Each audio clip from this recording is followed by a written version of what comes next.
Hello guys, welcome to Bigg Boss review. నేను మీ Daniel Prakash. నిన్న ఎపిసోడ్ సాటర్డే రివ్యూ చెప్పడానికి అయితే వచ్చాను.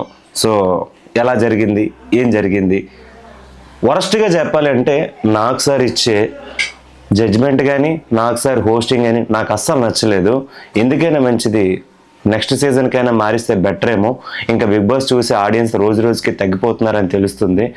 Day by day big boss మీద ఉన్న ఇంట్రెస్ట్ కాస్త సన్నగిల్లుతుంది. కేవలం ఆర్టిస్టులు అండ్ హోస్టింగ్. మీ అభిప్రాయం ఏంటో కిందన కామెంట్లో పెట్టాల్సిందిగా కోరుకుంటున్నాను. ఇప్పుడు ఎందుకు అంత మాట అన్నాను అని చెప్పేసి మీరు అనుకోవచ్చు, తప్పలేదు, కానీ అనుకుంటారు. సాటర్డే ఎపిసోడ్ డే స్టార్టింగ్ అవ్వగానే వీళ్ళందరూ కొన్ని మాటలు అయితే ఉంటాయి కదా, కొన్ని వర్డ్స్, దాంతో డీజే సాంగ్ మిక్సింగ్ అయితే చేశారు. ర్యాప్ సాంగ్ ఒకటి, ఆ ర్యాప్ సాంగ్ ప్లే అయ్యి వాళ్ళు ఒకరొకరు డ్యాన్స్ వేయడం తర్వాత నాకు సార్ ఎంట్రీ కోసం వినాయక చవితి సాంగ్ ఒకటి ఎంట్రీ ఇచ్చారు. వినాయక సాంగ్ అయితే పాడించారు. ఎందుకంటే నేను వినాయక చవితి కాబట్టి వినాయక సాంగ్ పాడించి మరి నాకు సార్ ఎంట్రీ అయితే ఇచ్చారు. ఇదంతా బాగానే ఉంది. ఇంకా ఎపిసోడ్ లోపలికి స్టార్ట్ అవ్వగానే బేబక్క వ్యవహరించిన తీరు ఏదైతే ఉందో నిఖిల్ దగ్గర డిస్కస్ చేయడానికి బేబక్క అయితే వెళ్ళింది. ఎందుకు అంటే తను ఏదో రాస్తున్నప్పుడు అది అర్థం కాక బేబక్క వెళ్ళి సోనియా ఫేస్ మీద చూస్తే, నువ్వు అలా చూడకండి, నాకు ఏదోలా ఉంది, మాకు అసలు నచ్చట్లేదు అనే టైప్లో తను మొహం మీద అంటే ఈవిడ దాన్ని అడ్జస్ట్ చేసుకోలేకపోయింది. ఎందుకంటే నా టీంలో ఒక మెంబర్ నా గురించి ఇలా అర్థం చేసుకోలేకపోతున్నారు, సోనియా నన్ను తీసుకోవట్లేదు. ఒక టీంలో ఉండేటప్పుడు అందరం కలిసి ఒకే మైండ్ సెట్లో ఉండాలి. అట్లీస్ట్ వైబ్ సెట్ అవ్వట్లేదు, నచ్చట్లేదు, నెగిటివిటీ వైబ్ వస్తుంది, ఇలా అనడం కరెక్ట్ కాదు కదా అని చెప్పేసి నిఖిల్ దగ్గర డిస్కస్ చేస్తుంటే తను ఎందుకు అలా అన్నదో ఒకసారి మీరు వెళ్ళి డిస్కస్ చేయండి, నాకు తను ఇలా అనడం నాకు నచ్చలేదు, యాజ్ అ టీమ్ లీడర్గా నువ్వు ఒకసారి వెళ్ళి మాట్లాడి మా ఇద్దరి మధ్య ఉన్న ప్రాబ్లం క్లియర్ చేయనంటే నిఖిల్ అంటున్నాడు, నాకు అంటే ఇప్పుడు తన పర్సనల్ ప్రాబ్లమ్ని నేనేం క్లియర్ చేయలేను కదా, తను ఏమైతే అనుకుంటుందో నాకు తెలియదు కదా అని సార్ అనడం కరెక్ట్ కాదనిపించింది. ఓకే, పర్సనల్ ప్రాబ్లమా లేదా అనేది ఇతను ఎలా చెప్పగలడు? వెళ్ళి మాట్లాడితేనే కదా తెలుస్తుంది. అంటే యాజ్ అ టీమ్ మెంబర్గా ఒకసారి వెళ్ళి మాట్లాడడం తప్పైతే లేదు. అది పర్సనల్ ప్రాబ్లమా లేదా పక్కన పెడితే ముందు మాట్లాడడం ట్రై చేయాలి. అది మాట్లాడకుండా ఇంకా తనకైతే సపోర్ట్ చేయడం అనేది కరెక్ట్ కాదనిపించింది. ఇక్కడ బేబక్క జడ్జిమెంట్ కూడా బేబక్క అడగడంలో కూడా రాంగ్ లేదు. ఎందుకంటే ప్రాబ్లం ఎక్కడ వచ్చింది అని అంటే గేమ్ అంతా తను ఆల్మోస్ట్ ఈరోజు వెళ్ళిపోద్ది అనుకునే టైంలో గేమ్ స్టార్ట్ చేసిందని నాకైతే అనిపించింది. అదేదో ముందే డే 1 స్టార్టింగే అయ్యుంటే ఆవిడకి ఓట్లు వచ్చేవి అండ్ ఆమె కోసం ఫ్యాన్స్ అయితే ఉండేవారు. మేబీ ఇప్పుడు ఈ రోజు అయితే వెళ్ళిపోయే ఛాన్సెస్ అయితే ఎక్కువగా కనిపిస్తున్నాయి. ఓటింగ్లో ఆవిడే లాస్ట్లో ఉంది.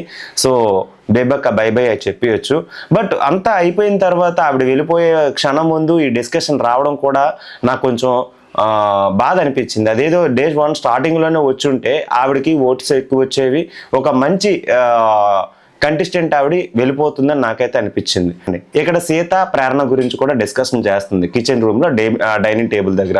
ఎందుకు అంటే ఆ డస్ట్బిన్లో తీసుకొచ్చి నువ్వు అక్కడ పెట్టడం, ఇది తీసుకెళ్ళి నాకు అది నచ్చలేదు, అది రేపొద్దున్న ఎవరైనా అది అక్కడ ఫుడ్ కింద మనకి ఇస్తే బాగుంటుందా అని అంటే ప్రేరణ దానికి సారీ చెప్తుంది. బట్ ఆవిడ యాక్సెప్ట్ చేయలేకపోతుంది. ఎందుకంటే అది బాగోదు, చెత్తలో ఉన్న తీసుకొచ్చి మళ్ళీ అక్కడ కిచెన్ రూమ్లో పెట్టడం అనేది కరెక్ట్ కాదు అని ఆమె అభిప్రాయం. బేబక్ వీళ్ళిద్దరి మధ్య డిస్కషన్ అయితే ఆగలేదు. ఎందుకంటే బేబక్ అంటుంది టీమ్ లీడర్గా నువ్వు అన్ఫెయిర్. ఎందుకు అంటే సోనియాకి వేరే ఆప్షన్ లేక నీ దగ్గరికి వచ్చింది. ఇన్కేస్ సోనియాని యష్మి కానీ లేదు అనుకుంటే నైని కానీ పిలిచుంటే వాళ్ళిద్దరిలో ఎవరో ఒకరి దగ్గరికి వెళ్ళేది. బట్ నువ్వు కూడా పిలవలేదు. ఎందుకంటే లాస్ట్ ఆప్షన్ నువ్వే ఉన్నావు. నువ్వు పిలవాలని కూడా పిలవలేదు. బట్ నీకు ఒక కంటెస్టెంట్ కావాలి, నీకు లేన్లో ఒక పర్సన్ కావాలి, ఆవిడకి ఆప్షన్ లేదు. నీ దగ్గర 3 మెంబర్స్ ఉన్నారు. ఆ టైంలో ఆవిడ రావడం వల్ల 4 మెంబర్స్ అయ్యారు. ఇన్ కేస్ ఆవిడ వెళ్ళిపోతే నీ టీం తక్కువ అయిపోద్ది అనే ఉద్దేశంతో ఆవిడ దగ్గరికి వెళ్ళి నువ్వు మాట్లాడుతున్నావే తప్ప కానీ ఆమెతో ఏదో గుడ్ ఒపీనియన్ అయితే వెళ్ళి మాట్లాడట్లేదు, ప్రేమ అభిప్రాయాలు అయితే లేకుండా మాట్లాడుతున్నావు. ఆమెకు నువ్వు ఇప్పుడు సపోర్ట్ చేస్తున్నావు. కేవలం ఆమె ఎక్కడ వెళ్ళిపోద్దని టెన్షన్లోనే మాట్లాడుతున్నావు. ఇప్పుడు ఆల్రెడీ వెళ్ళిపోయింది, ఇప్పుడు ఎందుకు టెన్షన్ అనే టైప్లో బేబక్క అయితే మాట్లాడడం జరిగింది. అట్లీస్ట్ ఇప్పుడైనా నువ్వు వెళ్ళి ఆమె గురించి నాతో మా ఇద్దరి మధ్య డిస్కషన్ ఏమైతే ఉందో అది నువ్వు క్లియర్ చేస్తావని నేను అనుకుంటున్నా అని చెప్పడం అయితే జరిగింది. కానీ బట్ నిఖిల్ అయితే దానికి సందేహించి పక్కకి తిరిగిపోయాడు అనమాట. అది matter. Kitchen department Nikhil Naini కూడా వెళ్ళి కిచెన్ రూమ్లో వాళ్ళకి వెళ్ళి హెల్ప్ చేస్తుంది. తర్వాత నిఖిల్ వాళ్ళు ఏంచామో అవసరమైతే నేను కూడా వాళ్ళకి వెళ్ళి హెల్ప్ చేస్తాను, నువ్వెవరో నన్ను అడగడానికి అనే టైప్లో మాట్లాడాడు. అప్పుడు యష్మి అంటే ఇంకా తను తీసుకోలేకపోయింది అనమాట ఆ టైపు డిస్కషన్ అనేది. ఇంకా వాళ్ళు చూసుకునేటప్పుడు అక్కడ బిగ్ బాస్ లగ్జరీ బడ్జెట్లో మాకు ఇవ్వాల్సిన రూల్స్కి మేము తీసుకున్న స్టాండ్కి ఇంకా వాల్యూ ఏముంది అనే ఉద్దేశంతో యష్మి అనేది పక్కకు తిరిగిపోయింది. ఇదే డిస్కషన్ నిఖిల్ వెళ్ళి లాగిపెట్టి కొట్టుకుంటుంటే బాగున్ను అని చెప్పేసి ఆ వర్డ్ వాడకుండా ఉంటే బాగున్ను నాకు అనిపించింది.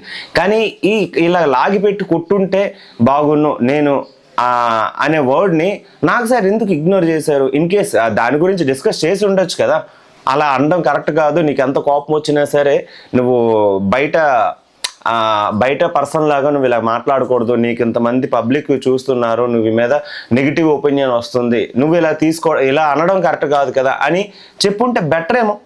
అది కూడా చెప్పలేదు కదా ఆయన. సో యాజ్ ఎ హోస్ట్గా, యాజ్ ఎ జడ్జిమెంట్గా ఆయన చేసింది కూడా చాలా రాంగ్, చాలా వరస్ట్ అనమాట. రాంగ్ అని కూడా చెప్పలేం, వరస్ట్ అని చెప్పొచ్చు.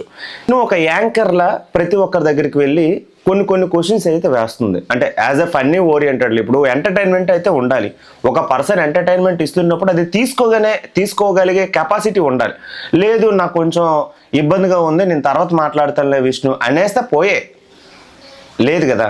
అడల్టరేటివ్ కామెడీ నీకు ఇక్కడ సెట్, ఇది కరెక్ట్ కాదు అని ఒక పర్సనాలిటీ థింగ్, ఒక వర్డ్ అయితే యూజ్ చేసింది మేడం గారు. ఊరుకోరుగా మ్యాటర్ ఏంటి అంటే విష్ణు ఏంచేమో సోనియా దగ్గరికి వెళ్ళి నీకు నిఖిల్కి ఇదివరకు అయితే వైబ్ సెట్ అవ్వలేదు, ఇప్పుడు నీకు నిఖిల్కి వైబ్ సెట్ అయ్యింది, దాని మీనింగ్ ఇద్దరు ఫ్రెండ్స్గా ఉన్నారు, దాన్ని మీరు ఎలా భావిస్తున్నారో అది ఎలా సెట్ అయ్యింది అనే ఉద్దేశంతో వెళ్ళి అడిగితే ఆవిడ అడల్టరేట్ కామెడీని నో కామెంట్స్ అని చెప్పింది. సీత, నబీల్ అక్కడ ఉన్నారు. సో లెగిచి వెళ్ళిపోయింది. సో తను ఇబ్బంది పడింది అనే ఉద్దేశంతో అయితే అందరూ అనుకున్నారు. వెంటనే సారీ కూడా చెప్పింది. నువ్వు సారీ, నేను అలా ఎక్స్పెక్ట్ చేయలేదు, నువ్వు ఇబ్బంది పడుంటే ఇన్ కేస్ ఐఎమ్ సారీ అని చెప్పేసి విష్ణుప్రియ కూడా చెప్పినా కూడా వినకుండా అడల్టరేటెడ్ కామెడీ ఇక్కడ కరెక్ట్ కాదు, నా మీద వెయ్యకు అని చెప్పేసి వెళ్ళిపోయిన తర్వాత ఇంకా విష్ణుప్రియ ఊరుకోకుండా అడల్టరేట్ కామెడీ ఏంటి, పర్సనాలిటీ మీద ఎవరు డిస్కస్ చేశారు, ఎవరు అలా ట్రీట్ చేశారు మిమ్మల్ని, నేనేమైనా నిఖిల్కి నీకు ఏమైనా సంథింగ్ అయ్యిందని చెప్పానా? లేదు కదా, ఇక జస్ట్ అందరినీ అలాగైతే అడుగుతున్నాను, నీ దగ్గరికి కూడా అలాగే అడిగాను అని చెప్పేసానంటే ఇంకా అక్కడ పెద్ద ఆర్గ్యూ చేసింది సోనియా. ఈ విధమైన డిస్కషన్ అయితే జరిగింది. సోనియా ఇంకా నచ్చలేదని చెప్పేసి గట్టిగా అరవడం అయితే తెలిస్తే ఇంకా విష్ణుప్రియ తగ్గకుండా నేను ఎవరి పర్సనాలిటీ ఏంటో తెలియదు, పెద్ద ఏదో పతిత్తి లైక్ పతివ్రత శిరోమణివి మేము ఇక్కడ ఎవరూ లేము అనే టైప్స్లో మాట్లాడింది. అది నాకు కొంచెం అలా మాట్లాడకపోతే బాగుండేమో విష్ణుప్రియ, ఇంకా వదిలేయాల్సింది కదా, రివర్స్లో మళ్ళీ కౌంటర్ ఇవ్వాల్సినంత అవసరం ఏంటి అని నాకు అనిపించింది. అక్కడ తను ఇంకా వర్డ్స్ తీసుకోలేక ఆవిడ సోనియా అయితే వెయిట్ చేసింది. ఇక్కడ సోనియా గురించి చెప్పాల్సింది ఏంటి అంటే నాకు శోభా శెట్టి గుర్తొచ్చింది. ఈ అమ్మ మరో శోభా శెట్టిని చూశానేమో అనిపించింది. విష్ణుప్రియ అనడం అంటే విష్ణుప్రియని ఫస్ట్ కెలక్కుండా ఉంటే బాగుండేమో అనిపించింది. ఈ డిస్కషన్ ఎప్పుడైతే ఇలాగైందో ఎండ్ అయ్యిందో నాకు సార్ ఇంకా రావడం, ప్రతి ఒక్కరికి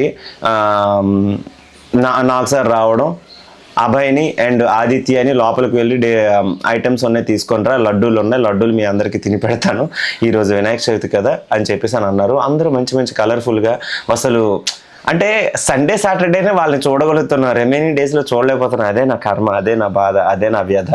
అంటే నిన్నే ఎందుకు పిలిచాను అంటే ఆదిత్య అని అన్నాడు. ఏమో సార్ అని అంటే ఈసారైనా కనబడతావు బాబు, ముందు గేమ్లోకి కనిపించు, కెమెరాల ముందుకు రా, నీ పెర్ఫార్మెన్స్ చూపించు అంటే చాలా గట్టిగా నవ్వాడు. అది ఎలా ఉంది అంటే కమ్ముదొబ్బినట్టు ఉంది. నాకు సార్నా తెలీదు, లేకపోతే ఇంకా మిగతా వాళ్ళనో తెలీదు, సంథింగ్ నాకైతే అలాగే అనిపించింది. మరి కొన్ని క్వశ్చన్స్ అయితే ఇచ్చారు. క్వశ్చన్స్ ఇచ్చినప్పుడు కత్తులు అయితే ఇచ్చారు. కత్తులు ఒక్కొక్కరిని ఒక్కొక్క టైప్లో గుచ్చారు. సో శేఖర్ భాష వెళ్ళి మణికంఠకి గుచ్చాడు అనమాట. మణికంఠ గుచ్చినప్పుడు శేఖర్ భాష మణికంఠ గుచ్చినప్పుడు ఎందుకు గుచ్చామని అడిగితే ప్రతిదానికి తన ఫ్లాష్ బ్యాక్ని తీసుకురావడం నాకు నచ్చలేదు. ఆ గేమ్ ఇంకా స్టార్ట్ అవుతుందనే టైంలో కూడా ఒంటరిగా ఉండడం, తనకు తానుగా మాట్లాడుకోవడం, అదే మోటోలో ఉండడం నచ్చలేదు అని అంటే నాకు సార్ అన్నారు. తన ఫ్లాష్ బ్యాక్ గురించి ఆల్రెడీ చెప్పాడు కదా అని అంటే ఇంతకుముందు చెప్పాడు sir, but I'm not convinced, ఇదేదో కథలా అనిపించింది. సో ఆన్సర్ అంటే ఇంకా నాకు సార్ కూడా సైలెంట్ అయిపోయి ఓకే గుడ్ అని చెప్పి పక్కన పడేశారు. ఇది point. Next break Vishnu and Sonia. Vishnu వెళ్ళి సోనియాకి అయితే గుచ్చింది. ఎందుకు అంటే నిన్న జరిగిన టాపిక్ టాపిక్లో నేను క్యాజువల్గా మాట్లాడిందని కూడా ఆమె వేరే విధంగా తీసుకోవడం నాకు నచ్చలేదు. అది కరెక్ట్ కాదు అని అనిపించింది. ప్రతిదానికి అరవడమే కాదు, కొంచెం ఆలోచించాలి కదా అని అంటే అప్పుడు సో నాకు సార్ కూడా అన్నారు, నువ్వు కూడా పర్సనాలిటీ గురించి మాట్లాడావు కదా, ఈ పర్సనాలిటీ పెద్ద ఇదే ఆవిడ పెద్ద పర్సనాలిటీ ఏదో అనుకుంటుంది, చూడడానికి పతివ్రతను కాదా మేమేం కాదా అనే టైప్లో నువ్వు మాట్లాడావు, ఇది కూడా కరెక్ట్ కాదు కదమ్మా అని విష్ణుప్రియకి అయితే బుద్ధి చెప్పారు. కానీ ఆవిడికి ఏమీ అనలేదు.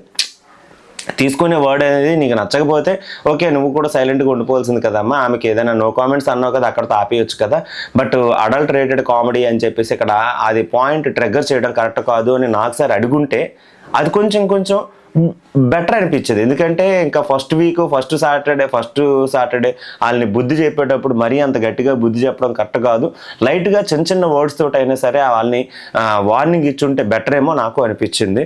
బట్ ఆయన అయితే అదేం చేయలేదు. వైపులు ఉన్న కత్తిని తీసుకువెళ్ళి యష్మికి అయితే గుచ్చింది. నిజంగా యష్మికి రెండు వైపులను గుచ్చడంలో తప్పే లేదు. ఎందుకు అంటే నైనికి జరిగింది మామూలు అన్యాయం అయితే కాదు. ఇన్ కేస్ అంటే యాక్చువల్లీ లోపల అంత జరుగుతున్నా ఆమె ఇంకా డిస్కస్ చేయడానికి అయితే ఆప్షన్ లేదు. ఎందుకంటే అప్పటికే బిగ్ బాస్ ఫైనలైజ్ చేశారు. ఇంకా అది చెప్పగానే ఆవిడ బయటకు వచ్చేసింది, నవ్వుకుంటూ బయటకు వచ్చింది, ఇంకా బయటకి ఏం జరుగుద్దు అని చెప్పి. ఎక్కడ కూడా నిఖిల్ వెళ్ళి వాళ్ళకి హెల్ప్ చేస్తాను, నబీల్ వెళ్ళి హెల్ప్ చేస్తాను అంటే ఓకే అవునా అనే ఉద్దేశంతో అంటే ఎలా వ్యవహరిస్తుంది అంటే ఇంకా లగ్జరీ టాస్క్ ఇచ్చినప్పుడు మనకి ఉన్న హౌస్ రూల్స్ ప్రకారంగా మనకి బిగ్ బాస్ ఇచ్చిన దాని ప్రకారంగా మనం శుభ్రంగా ఎంజాయ్ చేద్దాం. ఫర్ ఎగ్జాంపుల్ ఇప్పుడు భాష పృథ్వీ అండ్ డిస్కషన్ చేస్తున్నప్పుడు అప్పటికి భాష కూడా అన్నాడు, మనం తిన్ని ప్లేట్ వెళ్ళి మనం కడుక్కోవడం తప్పే లేదు అంటే అలా దాని మీనింగ్ ఏంటి అంటే వాష్రూమ్లో మనం వెళ్ళి మనం ఫ్లష్ చేయకపోతే అది ప్రాబ్లం, అది ఇది నాకు దృష్టిలో రెండు సమానమైన అంటే అప్పుడు యష్మి డిఫైన్ చేస్తుంది. అది అలా కాదు, యాక్చువల్లీ మనకి ఇచ్చింది లగ్జరీ టాస్క్, ఈ లగ్జరీ టాస్క్లో మనం ఫుల్గా బయట ఎలాగో చెయ్యం, బయట అలాగ ఉండలేం, బట్ ఇక్కడ బిగ్ బాస్ హౌస్ మనం ఉండాలి, ఉండే ఛాన్స్ ఉంది, అవకాశం ఉంది, సో నేను ఇలాగే ఉంటాను అని చెప్పానంటే అయితే వాష్రూమ్లో కూడా వెళ్ళేటప్పుడు ఫ్లష్ చేయకుండా వచ్చేస్తాం అనే టైప్లో మాట్లాడాడు. సో అది కరెక్ట్ అనిపించింది. ఎందుకంటే తినే ప్లేట్ కూడా కడుక్కోకుండా అంటే ఎవరు తినే ప్లేట్ వాళ్ళు కడుక్కుంటే వాళ్ళు కొద్దిగా హెల్ప్ చేసినట్టు అనిపిస్తుంది కదా. సో అక్కడ తినే ప్లేట్ అక్కడే పెట్టేస్తాను, నేను చేయను అనే టైప్లో మాట్లాడింది. చేసే వాళ్ళని చూస్తుంటే కూడా ఆమెకి నచ్చట్లేదు. ఇది కన్వే చేయలేకపోయింది నైని. ఇన్ కేస్ ఇది కన్వే కరెక్ట్గా చేసి ఉంటే నాకు సార్ కూడా క్వశ్చన్ చేసే అవసరం ఉండదు. ఎందుకంటే నాకు సార్ కూడా అక్కడ ఏమంటున్నారు అంటే వాళ్ళకి ఇచ్చేది లగ్జరీ కదమ్మా, సో వాళ్ళ ఇష్టం, అది మనం ఏం చేయలేము అని చెప్పి అనేసారు. ఓకే, అక్కడ మనం కూడా ఏం మాట్లాడలేము. ఇంకా నెక్స్ట్ బేబక్క వెళ్ళి నిఖిల్ని గుచ్చింది. ఎందుకు అంటే సోనియాకి అండ్ తనకి మధ్యన జరిగిన డిస్కషన్ నిఖిల్కి వెళ్ళి చెప్పేటప్పుడు యాజ్ ఎ టీమ్ లీడర్గా తను ఉండాలి, తను యాక్సెప్ట్ చేయలేకపోతున్నాడు, సోనియాకే సపోర్ట్ చేస్తున్నాడు అంటే ఒక క్వశ్చన్ వెళ్ళి అడగడానికి అండ్ సోనియా మీద డిపెండ్ అయ్యి తనుంటేనే గేమ్ గెలుస్తుంది, తనుంటేనే టీం మెంబర్ గెలుస్తారని అనుకోవడం వృధా. ఆవిడికి ఒక ఆప్షన్ లేక ఇక్కడికైతే వచ్చింది. నిఖిల్ కూడా ఆమెకే సపోర్ట్ చేస్తున్నాడు. ఒక క్వశ్చన్ అడగమంటే అడగలేదు. ఒకప్పుడు లీడర్గా నేనే లీడర్ క్వాలిటీస్ నచ్చాయని నేనే అతని దగ్గరికి వెళ్ళాను. నేను వెళ్ళేటప్పుడు కూడా అతను తీసుకోలేకపోయాడు, నన్ను ప్రేమగా వాళ్ళ టీంలోకి అయితే రానివ్వలేదు, ఇది నాకు నచ్చలేదు, నేను వాళ్ళ టీంలో అయితే ఉండను అని చెప్పానంటే ఆ బ్యాండ్స్ తీసుకొచ్చి అందులో పడేసింది. నాకు సార్ కూడా అక్కడితో ఆ డిస్కషన్ క్లోజ్ చేశారు. సీత నల్లకత్తి తీసుకువెళ్ళి నల్లకత్తి అంటే నెగిటివ్. ఓకే,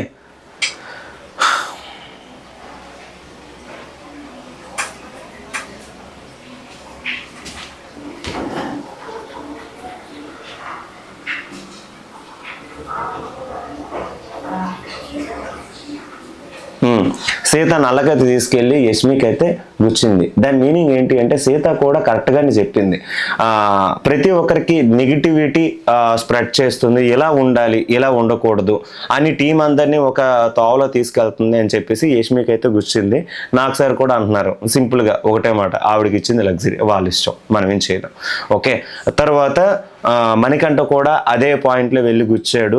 అది హౌస్ మేట్స్ కూడా కొంతమంది ఇబ్బంది పడుతున్నారు ఆమె చెప్పింది చేయడానికి, ఎందుకంటే వాళ్ళ పని వాళ్ళు చేస్తున్నా సరే ఆమె అడ్డుపడుతున్న టైప్లో తీసుకెళ్లారు. దానికి కూడా సేమ్ ఆన్సర్. ఓకే, ఇది జరిగింది. నబీల్ వెళ్ళి నిఖిల్ గుచ్చాడు. ఎందుకు అంటే నబీల్ వెళ్ళి నిఖిల్కి గుచ్చాడు. ఎందుకు మీన్స్ ఏంటి అంటే తను వచ్చేటప్పుడు సీతను చూస్తుంటే నిఖిల్ అన్నాడంట సొల్లు కాచుకోకు తుడు అని చెప్పేసి అన్నాడంట. అది బయటికి పోర్ట్రేట్ అయ్యేటప్పుడు నెగిటివ్గా పోర్ట్రేట్ అవుతుంది, అది కరెక్ట్ కాదు అని అంటే అప్పుడు మనోడు కూడా సీతను కూడా సార్ అడిగితే అవును సార్ అలాగ అన్నాడు, అది బయటికి వెళ్ళేటప్పుడు నెగిటివ్గా వెళ్తుంది కదా అని చెప్పేసి అన్నారు. సో దానికి ఓకే అని చెప్పేసి నాకు సార్ అయితే చెప్పారు. రివర్స్లో క్వశ్చన్ అడగలేదు, అలాగ అనడం కరెక్ట్ కాదు కదా అని చెప్పేసి అనేది క్వశ్చన్ వేయలేదు. మరి అలాంటప్పుడు నించోబెట్టి కత్తిలు ఎందుకు కూర్చొచ్చడం? ప్రేరణ పృథ్వీకి వెళ్ళి కూర్చుంది. బికాజ్ ప్రేరణ అండ్ పృథ్వీ ఆదిత్యకి గుచ్చారు రస్ట్ కంటే. ఎందుకు అంటే ఆదిత్య గారు పెద్ద తరహాలో వ్యవహరించట్లేదు, కొన్ని విషయాల్లో అతను లైట్ తీసుకుంటున్నారు అనే ఉద్దేశంతో అయితే గుచ్చారు. ఆదిత్య రష్ట్కైతే తీసుకెళ్ళి భాషకైతే గుచ్చారు. ఎందుకు అంటే నిద్రపోతున్నాడు, కొన్ని విషయాల్లో పట్టించుకోవట్లేదు అనే ఉద్దేశంలో. అప్పుడు కూడా ఏదో జోక్ వేసాడండి. ఆమెని వంట లేట్ చేస్తుంది అంటే ఆమె ఆమ్లెట్ వేస్తుందని చెప్పేసి అందరూ అనుకుంటున్నారండి అని బేబక్కకి అయితే కామెంట్ వేసాడు. అది కొంచెం బాగుంది, పర్లే. మనోడు కామెడీ డే బై డే చూస్తుంటే అర్థమవుతుంది. అది చిరాకు వచ్చినా పర్లేదు, ఫన్నీగానే ఉంది. ప్రేరణ అంటే ఇక్కడ వీక్ ఫ్లాప్ మొత్తం ఇచ్చారు. ప్రేరణకైతే ఫ్లాప్ ఇచ్చారు సారు. ఎందుకంటే పెర్ఫార్మెన్స్ ప్రకారంగా నువ్వు కనిపించట్లేదు అంటే బయట లొడ మాట్లాడుతూ, బట్ లోపల అయితే ఏం కనిపించట్లేదు. గేమ్లో అయితే చాలా పూర్ అని చెప్పేసి చూపించాడు. తర్వాత సీతకి ఫ్లాప్ని సీత కూడా ఫ్లాప్ ఇచ్చారు. నువ్వు కిరాక్ సీత అని పేరు పెట్టుకొని వెళ్ళావు, ఇక్కడ సీత కనిపిస్తుంది, కిరాక్ ఏది అని చెప్పేసి క్వశ్చన్ చేసి ఫ్లాప్ మాస్క్ అయితే పెట్టారు. తర్వాత ఆదిత్య కూడా ఫ్లాప్ స్టిక్కర్ ఇచ్చారు. ఎందుకు అంటే ఫ్లాప్ మాస్క్ ఇచ్చారు. ఎందుకు అంటే అతను గేమ్లో ముందుకు రావట్లేదు, అన్ని పనుల్లో ముందుకుంటున్నాడు, ప్రతి ఒక్కరితో బాగానే ఉంటున్నాడు, కాకపోతే గేమ్లో అనేది పెర్ఫార్మెన్స్ లేదు, ముందుకు రావట్లేదు అని. ఓకే, విష్ణుప్రియ కూడా ఇచ్చారు. ఎదుటి వాళ్ళ ఫీలింగ్స్ని విష్ణుప్రియను కూడా గుచ్చారు, మాస్క్ ఇచ్చారు. ఎదుటి వాళ్ళ ఫీలింగ్స్ని మనం గమనించకుండా వాళ్ళని వెళ్ళి మాట్లాడడం కరెక్ట్ కాదు. వాళ్ళతో మాట్లాడేటప్పుడు వాళ్ళ ఫీలింగ్స్ని మనం అర్థం చేసుకొని వాళ్ళతో మనతో ఎలా ఉంటున్నారో అనేది అర్థం చేసుకొని మనం వాళ్ళతో మాట్లాడించేది అని తీసుకోవాలి. మనం ఎలా ఉంటే కరెక్టే అనే ఉద్దేశంతో కాదు. ఇక్కడికి వస్తే అన్నీ మారుతాయి, ప్రతి ఒక్కటి మనం చేంజ్ చేసుకోవాలి అనే ఉద్దేశంతో నాకు సార్ అయితే చెప్పారు. ఇంకా నామినేషన్ లిస్ట్లో సోనియా తప్ప మిగతా వాళ్ళందరూ సేఫ్లో లేరు, సోనియా ఒకటి సేఫ్ అయ్యింది. ఇదండి నిన్న బిగ్ బాస్ యొక్క రివ్యూ. మీకు ఈ వీడియో కనుక నచ్చినట్లయితే వీలైతే కామెంట్లో మీకు నచ్చిన పాయింట్స్ ఏమైనా ఉంటే మాట్లాడి కింద కామెంట్లో టైప్ చేసేందుకు కోరుకుంటున్నాం. Thank you so much.